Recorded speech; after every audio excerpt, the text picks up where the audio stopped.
কোনো রাজনৈতিক দলের পতাকা নয়, জাতীয় পতাকা হাতে নিয়ে রাজ্য সরকারের বিরুদ্ধে গণ অভ্যুত্থানের ডাক এবিভিপির। আরজিকর ইস্যুতে আজ মালদহের জেলা শাসকের দপ্তরে বিক্ষোভ ও স্মারকলিপি প্রদানের কর্মসূচি থেকে এমনই ডাক নেতৃত্বের। রাজ্য মহিলা কমিশনকে নিখোঁজ মহিলা কমিশন, ভাতা কমিশন বলেও কটাক্ষ আন্দোলনকারীদের। আজ মালদহের জেলা শাসকের দপ্তর চলো কর্মসূচির ডাক দেয় এবিভিপি। মিছিল নিয়ে জেলা শাসকের দপ্তর চত্বরে ঢোকার মূল দরজাতে তাদের আটকে দেয় পুলিশ বাহিনী। এরপর সেখানে বিক্ষোভ দেখিয়ে ও পায়রা উড়িয়ে প্রতিবাদ জানানো হয়। সিভিক ভলেন্টিয়ারদেরকে আইন শৃঙ্খলা রক্ষার কাজে লাগানো নিয়েও ক্ষোভ প্রকাশ করেন আন্দোলনকারী নেতৃত্ব। কমিশনের চেয়ারপারসনের প্রতীকী পুষ্পফুল পোড়ানো হয়।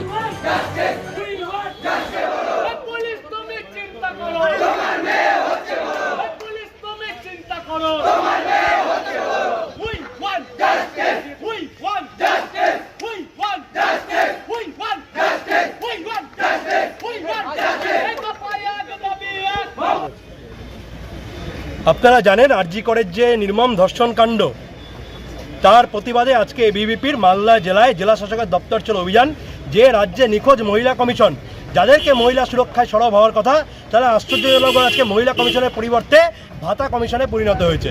সেই ভাতা কমিশনকে, নিখোঁজ ভাতা কমিশনকে খুঁজে আনার দাবিতে আমরা আজকে পায়রার মাধ্যমে সেই নিখোঁজ বার্তা সন্ধান চাই, এই মেসেজ আমরা ছড়িয়ে দিলাম।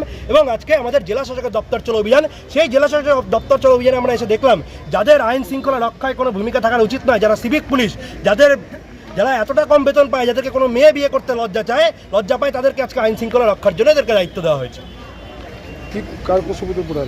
আমরা মহিলা কমিশনের চেয়ারপারসনে পুষ্পফুল পুড়িয়েছি এবং আমরা এই মেসেজ গোটা বাংলার মানুষকে দিতে চাই।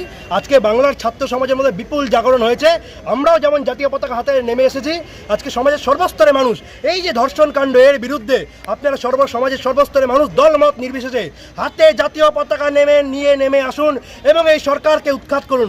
একটাই লক্ষ্য, জনতার গর্জন, এই সরকারের বিসর্জন, দফা এক, দাবি এক, দিদিমণির পদত্যাগ। বাংলায় আজকে জনরোষ তৈরি হয়েছে। সম্ভবত স্বাধীনতার পর প্রথমবার এরকম হাজার হাজার ছাত্রছাত্রী আজকে জাতীয় পতাকা নিয়ে রাস্তায় নেমেছে। কোনো রাজনৈতিক দলের পতাকার প্রয়োজন নেই, পতাকার ঊর্ধ্বে এসে জাতীয় পতাকা নিয়ে এই সরকারের বিরুদ্ধে গণ অভ্যুত্থান গড়ে তুলুন। শুভব্রত অধিকারী, এবিভিপির কেন্দ্রীয় কার্য সমিতির সদস্য।